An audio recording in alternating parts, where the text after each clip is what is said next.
আসসালামু আলাইকুম। আমাদের মসজিদের কাজ টাকার জন্য কিছুদিন বন্ধ ছিল। আল্লাহর মেহেরবানিতে আল্লাহ পাক চাইলে সবই সম্ভব। আমরা সমাজবাসী আবার একটা মিটিংয়ের আয়োজন করলাম। আল্লাহর মেহেরবানিতে সকলেই আমাদের মিটিংয়ে সাড়া দিল। আমাদের মসজিদের কাজের জন্য আমরা পরামর্শ করলাম। পরামর্শ সাপেক্ষে আমরা পরিকল্পনা করেছি আমরা অতি দ্রুত সম্ভব আমাদের মসজিদের জমি কিভাবে দ্রুত ওয়াকফের করা যায়। আল্লাহর মেহেরবানিতে ওয়াকফের হইল, ওয়াকফের করলাম। ওয়াকফের হওয়ার পরে সমাজবাসী সকলেই চিন্তা করলো আমরা অতি দ্রুত সম্ভব আমাদের মাটি ভরাট করতে হবে। আল্লাহর কি মেহেরবানি, কতজনে কত জায়গা থেকে আমাদের মাটির টাকা দিয়ে সহায়তা করেছে, কেউ এক গাড়ি কেউ দুই গাড়ি দিছে। এভাবেই আস্তে আস্তে মাটি ভরার কাজ সম্পন্ন করলাম। তারপর আমরা সকলেই চিন্তা করলাম কিভাবে আমরা শুক্রবার দিন খুদমা দেওয়া যায়। শুক্রবার দিন আমরা যদি খুদমার পরিকল্পনা করতে পারি, এই পরিবেশটা তৈরি করতে পারি, তাহলে আমাদের মহল্লার সকলেই সমাজের হতদরিদ্র আমরা যারা আছি অনেকেই নামাজ পড়তে যাইতে খুবই কষ্ট হয়, মসজিদের অভাবে দূর হয়ে যায়।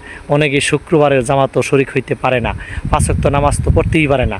তাই আমরা চিন্তা করলাম যত দ্রুত সম্ভব আমাদের শুক্রবার দিন খুদমা চালু করতে হবে।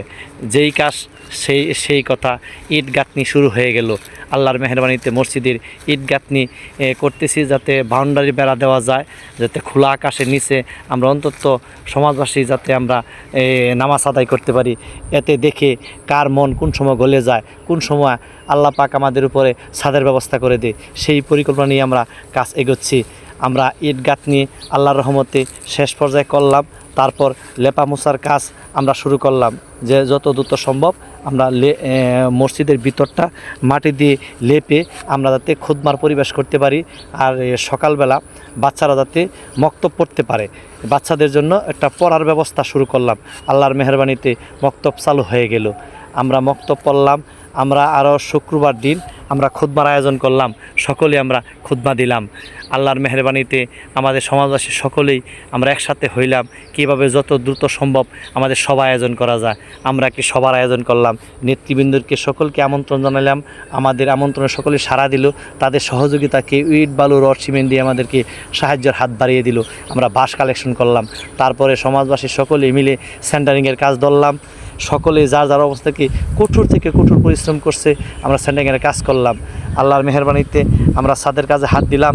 আমার শ্বশুর মেজুদ্দিন মেম্বার, ওনার তত্ত্বাবধানে আমরা সিটির আয়োজন করলাম, রডের ব্যবস্থা করলাম, আমরা রড আনলাম। তারপর গ্রামবাসীকে সকলের কাছে আমরা চিঠির দাওয়াত দিলাম। কত আনন্দের সাথে গ্রামের মানুষ আমরা রড কাঁধে বহন করে মসজিদ প্রাঙ্গণ নিয়ে যাচ্ছি। কত আনন্দ, কত উৎসাহ, আমাদের মাঝে আনন্দের শেষ নেই। দেখেন, দিনের কাজের জন্য আল্লাহ পাক চাইলে সবই সম্ভব। আমরা এই মসজিদের জন্য সকলেই আপ্রাণ চেষ্টা করছি। আর আমার ভিডিও যারা দেখছেন সকলকে অন্তঃস্থল থেকে অভিনন্দন ও ভালোবাসা জানাই। সমাজবাসীর কাছে আমরা চিঠি পৌঁছাইলাম, চিঠি সকলে সাড়া দিল, টাকা পয়সা দিয়ে আমাদেরকে সার্বিক সহায়তা করলো। আমরা সেই তত্ত্বাবধানে আমরা ছাদের কাজ হাত ধরলাম, ছাদের কাজ ঢালাইয়ের কাজ শুরু করলাম। আমরা ছাদের কাজ আল্লাহর রহমতে সকলের সহযোগিতায় সম্পন্ন করতে পেরেছি। তাই আপনাদের দানের টাকা আমাদের মসজিদ হয়েছে। আমাদের গ্রামবাসী আশেপাশে সকলে আমাদের জন্য দুহাত ভরে দান করছেন। আমাদের চিঠির জবাবে সকলে টাকা পয়সা দিয়ে হেল্প করছেন। আর আমরা এই মসজিদ করার পেছনে আমাদের বিরাট বড় একটা ইতিহাস আছে। আমরা এই মসজিদ করার জন্য অনেকেই চেষ্টা করছিলাম আমাদের মহল্লা থেকে কিছু জমি সংকলন করার জন্য, যাতে আমরা একটা মসজিদ মাদ্রাসা করতে পারি। দুঃখের বিষয় আমরা জমি তো পাইনি। অন্তত আমার সারা ফয়সাল যে আজকে দুনিয়াতে নেই, সে অনেক চেষ্টা করছিল একটা মসজিদ বানানোর জন্য।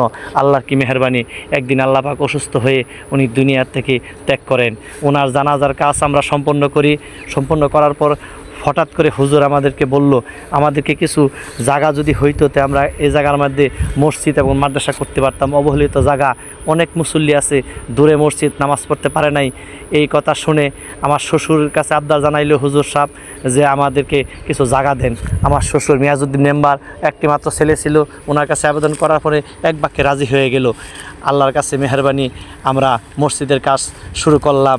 আজকে দুনিয়াতে ফয়সাল নাই, তার উদ্দেশ্য ছিল একটা মসজিদ মাদ্রাসা হোক, তারই নামে তার বাবার জায়গাতে আজকে আমরা মসজিদ সম্পন্ন করতে পেরেছি।